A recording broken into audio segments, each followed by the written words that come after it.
Hello అందరికీ welcome to Shannu vlogs. ఈరోజు వచ్చేసి మిరపకాయల బజ్జీలు అయితే చూపిస్తున్నాను. ఇవి వచ్చేసి మిరపకాయల బజ్జీలు అయితే కాదు, ఇంట్లోకి కూరల్లోకి వాడతాం కదా, అలాంటి చిన్న మిరపకాయలు వచ్చేసి ఇలా ఇందులో సీడ్స్ తీసేసి వాడుతున్నాను. కొంచెం కారం తక్కువ ఉన్నాయి, అందుకనేసి ఇలా చేస్తున్నాను.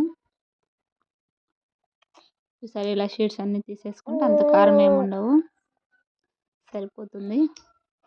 ఇందులో స్టఫింగ్ కోసం అని వచ్చేసి కొద్దిగా జీలకర్ర, కొద్దిగా ఉప్పు వేసి మిక్స్ అయితే పట్టుకుంటున్నాను.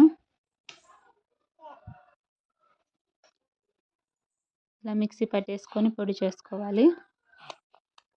పొడి చేసుకునేసి ఇందులో మిరపకాయలు స్టఫింగ్ చేసుకోవాలి. కొద్దిగా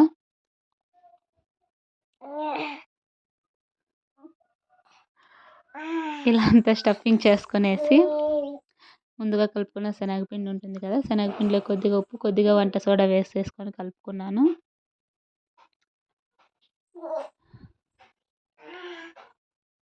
ఇలా వేడిగా ముందుగా పెట్టుకున్న నూనెలో వేసేసుకోవాలి. కొద్దిగా వేడైన తర్వాత, మరి ఎక్కువ వేడి అయిపోతే తొందరగా నల్లగా అయిపోతాయి. ఇలా మీడియం ఫ్లేమ్లో పెట్టుకొని ఇలా ఫ్రై చేసుకోవాలి, గోల్డెన్ కలర్ వచ్చే వరకు. ఇలా ఒకసారి ట్రై చేసి చూడండి, చాలా బాగుంటుంది. ఎప్పుడైనా ట్రై చేయకపోతే, చాలామందికి తెలిసే ఉంటుంది, తెలియని వాళ్ళ కోసం ఈ వీడియో.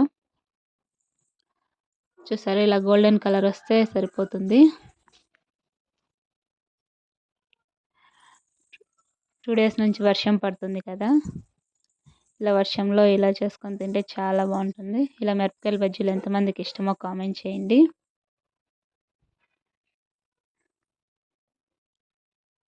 మిగిలినవి కూడా ఇలాగే వేసుకోవాలి. చూసారా, చాలా సింపుల్గా టేస్టీగా రెడీ అయిపోయాయి. ఈ వీడియో నచ్చితే లైక్ చేయండి, షేర్ చేయండి, కామెంట్ చేయండి. ఇప్పటివరకు నా ఛానల్ సబ్స్క్రైబ్ చేయకపోతే సబ్స్క్రైబ్ చేసుకోండి. Thanks for watching.